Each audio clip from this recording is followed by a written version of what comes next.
Iconic Canadian poet, singer-songwriter Leonard Cohen has a line which goes, I said to Hank Williams, how lonely does it get? Hank hasn't answered yet, but I hear him coughing all night long, 100 rooms above me in the Tower of Song. Yeah, so how lonely does it get?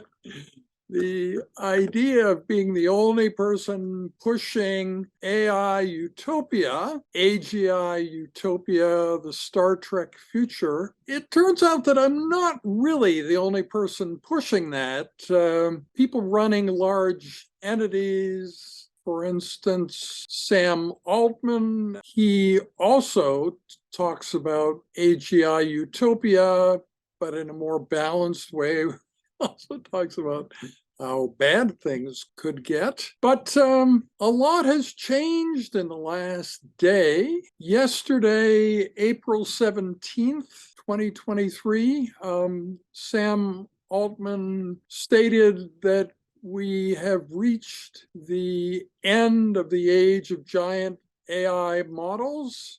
The research strategy that birthed ChatGPT is played out, and future strides in artificial intelligence will require new ideas. And he mentions reinforcement learning. And of course, Rich Sutton also is a strong advocate or wrote the book on reinforcement learning. So there's a lot happening out there. But what I found is that when I do pitches based on AGI utopia or the Star Trek future, it doesn't really work. It doesn't really seem to differentiate me from others. So the idea that I have come up with is instances of statistically unlikely sequence of events that suggests that we're living in a simulation. That is something more unique to me that I can pitch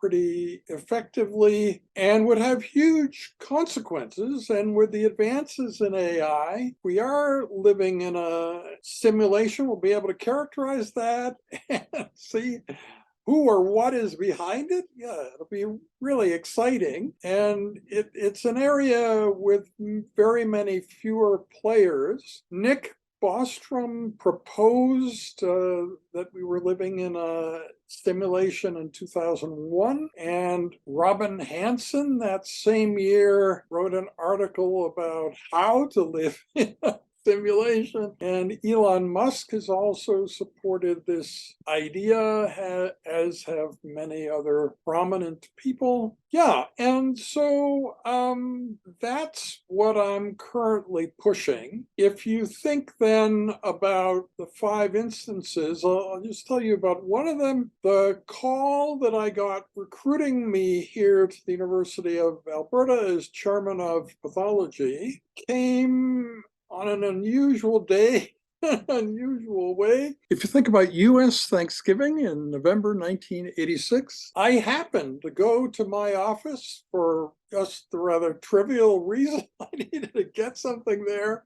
And I walked in and the phone rang, and I thought, well, who would be calling me on US Thanksgiving? And it was the Dean of Medicine here offering me the chair of pathology position. I had visited here in September. So November was sort of a logical period where the search and selection committee had met and decided to make the offer. Yeah, but it was pretty unusual the way it happened that I walked to a completely empty pathology building and entered my office, and then the phone rang and so on. Yeah, and so the other 4 instances are even more specific than that, of statistically unlikely sequence of events suggesting that we may be living in a simulation. If that's not the case, if it's something else, well, that's also interesting. What is the something else that accounts for this? Okay, and if that's our big idea, of course, it is then mixed with the idea of using AI to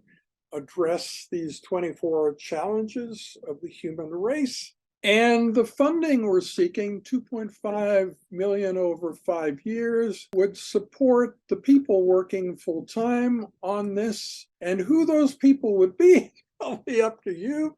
I would be one of them, but who would the rest of the people be? So that's something up for discussion, but I think we can get to a Star Trek future, but by aiming for further exploration of this simulation hypothesis. Yeah, so that's the main idea I'm pitching. How about that, eh?